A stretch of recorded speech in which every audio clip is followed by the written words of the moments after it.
কাজ দেশ দিনে প্রচন্ড সূর্য ঈশা সমস্ত দেশটারে ঘুরাইয়া দিয়া যায় আর রাত্রে শুভ্র চন্দ্র ঈশা তার জোছনায় নামাইয়া দিয়া যায় আমি চাইয়া চাইয়া দেখি এই সম্রাট বলতে বলতে আমি আসছিলাম ঠেকাইতে পারছিলাম কেউ কেউ পারছিল ঠেকাইতে ঠেকন ঠেকাইয়া শতদ্রু নদীর তীরে রাজার আসতে আজ্ঞে হা সম্রাট এটা কি জিজ্ঞাসা করেছে যখন তখন কি জিজ্ঞাসা করছিলাম জানো এই সম্রাট আমি তারে জিজ্ঞাসলাম তুমি আমার কাছে কিরকম আচরণ প্রত্যাশা করো সে বেগসুরে উত্তর দিল রাজার প্রতি রাজার মতো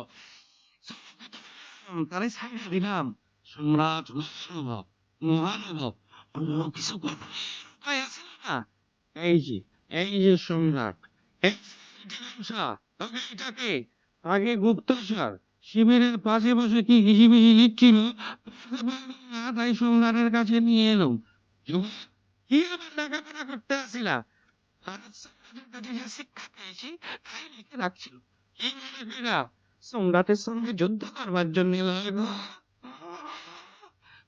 সত্যি তুলে দাও সত্যি করে কও কি লিখতে আসিলা সম্রাট বাসি সত্যি বলতেছি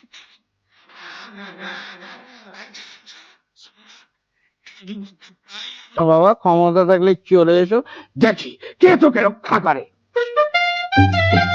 চল, তোরা আরম্ভ করলি কি? চন্দ্রগুপ্ত, বাবা চন্দ্রগুপ্ত, একটা বিহিত করো, তরোয়াল যে আমার পেটে ঢুকাইয়া দিব।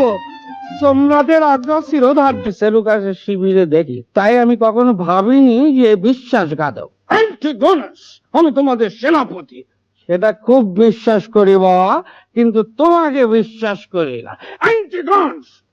তরোয়াল থাকতে আর চেঁচামেচি কেন? খবরদার, খবরদার, থামো।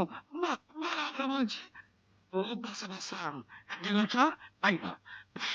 বাসা বাসা লোক এই যে আচ্ছা বাস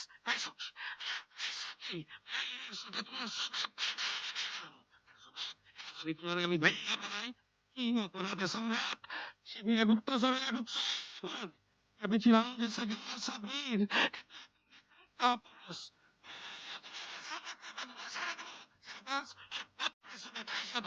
সম্রাট চমৎকার চমৎকার আমি খালি দেখতে আসছিলাম তুমি কি কান্নাটা করো না না না থাকাইতে পারলো না